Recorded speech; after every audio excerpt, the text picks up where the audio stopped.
Dan Illman, Ashley Mailloux, taking a look at the feature race at Santa Anita on Sunday. We're hoping the weather holds out because we've got the Lady of Shamrock as the feature. It's going a mile on the turf. Last chance for these three-year-old fillies to face peers-only competition, and Ruby Nell is simply the horse to beat. Blowout winner of the Autumn Mist, who starts back, and she ran just fine in the Grade 1 matriarch against some tough older fillies and mares last time.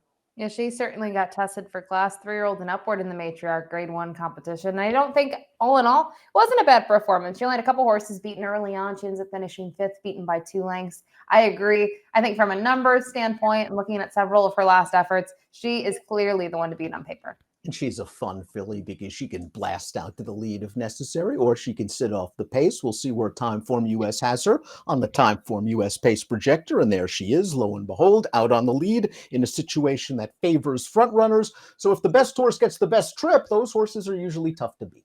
Yeah, absolutely. And I think the big question is who is going to sit off the pace. You can see Anacaro could be involved. I think that's pretty accurate. I think even horses such as Luminiferous, this is a horse that likes to be maybe 2-3 lengths off the leader early on. But Ruby Nell, as you mentioned, I mean, look at the race 2 back. She opened up a 10-length lead on them at one point. If she wants a lead, she can have it. Clickish is the number one. She's going to try turf for the first time. She's by Bernardini, one of my least favorite turf stallions out there. But Clickish A is in very good form, and B is trained by Phil D'Amato, who's one of my most favorite turf trainers out there. Looks like Clickish worked in company 3 back with Lakota Spirit, who's one of D'Amato's horses running in stakes on turf over the weekend. So I wouldn't be surprised if Clickish could pull a tactical trip. It's a big question, though. Is the surface or Tomlinson number for the turf is not great. That's a nice way to say it. And I think, you've talked about it from a pedigree standpoint, but Phil D'Amato knows what he's doing. Maybe he's seen things. He does very well with horses trying the turf for the first time. The one thing I wish I had, though, Dan, was just like one turf drill just to see, or, obviously you can look up some of the turf works as well with these horses being out in California. But I don't have anything of that, but I agree with you. I do think her recent form is quite strong. Luminiferous is the number 2. She's cross-entered at Santa Anita on Saturday. This might be a slightly easier spot for her. She's going to need a little bit of pace, however. She wants to run third in this race, a first-level allowance, but that's the problem. She's been stuck in the first-level allowance condition near the summer, and these are tougher horses. Yeah, if she decides to stick in this spot, maybe you kind of gauge how Lakota Spirit runs in her race on Saturday and make a little bit more decision about Luminiferous. To me, she's picking up the minor pieces, and as you mentioned, she's going to need significant pace help, and I think that's pretty accurate. I think if you look at her, she's gotten some pace help. It hasn't been enough, and lately in that last effort, no, she did not. She was simply third best in that field, and the one thing I think you will get is a price. It's interesting, though, to see Kazushi Kimura climb aboard. Maybe Irish Patsy's a little bit dirtied up because if you take out the sprints 1 and 3 starts back, you're left with 2 wins. And those are only 2 starts going a route of ground on grass. She seems like a nice miler that's versatile from a pace standpoint. Another horse stepping up in class. This horse graduated for a $50,000 tag. And I like, you mentioned the races 2 and 4 starts back. Who was aboard? Umberto's booked to ride again. I think that's a positive sign. Does really well when riding for Michael McCarthy. And I'm willing to forgive the efforts at 6.5 and 7 furlongs, especially the 7 furlong effort.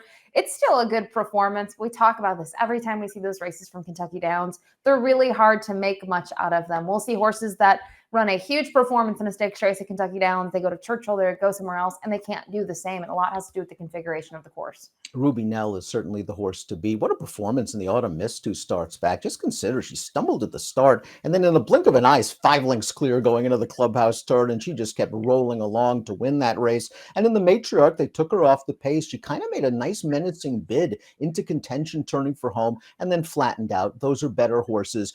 She can work out any kind of a trip, and her buyers speak for themselves. You wonder if the Del Mar Oaks was going 9 furlongs a little far for her. Anisette ends up winning the race. We know what she's been able to do this year as a 3-year-old, winning those 2 grade 1 events.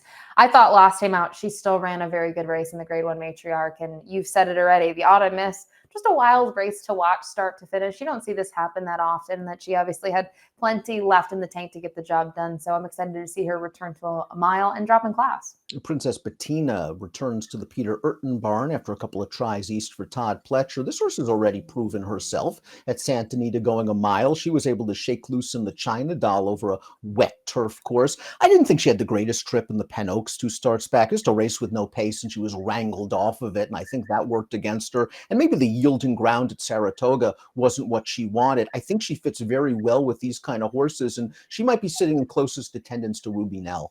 I agree. I do think her getting back to Southern California is certainly not a bad thing. She's going to a barn that knows her very well. Frankie Dettori rode her to that victory in the China Doll. And I really agree with what you say about her last two. Obviously, she was in a very reputable barn, being in the Todd Pletcher barn, but the Penn Oaks, you said it. The pace was pedestrian like, not really an exciting race in the end in terms of horses making up ground, and had really a lot of moisture in the turf course at Saratoga. So you wonder how well she's going to be able to do off that layoff. A lot of these other horses have a recency and a freshness sort of going for them. But I think her getting to Santa Anita, this is probably the best spot for her to, kind of seal off her 3-year-old campaign. Anacaro, the number 6, has only raced once previously on turf. It was a good effort in a maiden race to just missed. It appears she's coming into this race in good form off of a maiden victory going a mile at Del Mar, but it's a layoff, it's a step up in class, and a surface switch. It's a surface switch. She does have that one turf effort that I think was decent. She ends up getting denied by Ami Please in the end. It was made in special weight event, but it was over a year ago as well. It was a long time as a 2-year-old. Her last two, though, it's nice to see that she's able to graduate at Del Mar.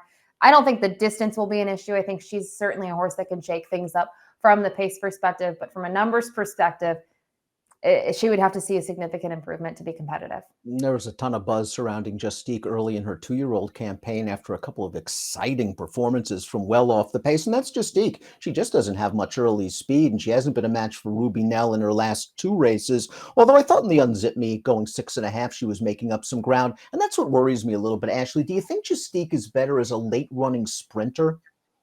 I think so. I think last time out, obviously, we talked about Ruby Nell opens up this big lead in the autumn miss, and you're kind of scrambling at that point. And I wonder if when Mike Smith was aboard, he's like, well, this horse has opened up so much. We just got to go if I'm in this position. And I don't know if that was the right move. I'm actually willing to draw a line through that. Ruby Nell was just so good, and I don't think this horse was in the right spot.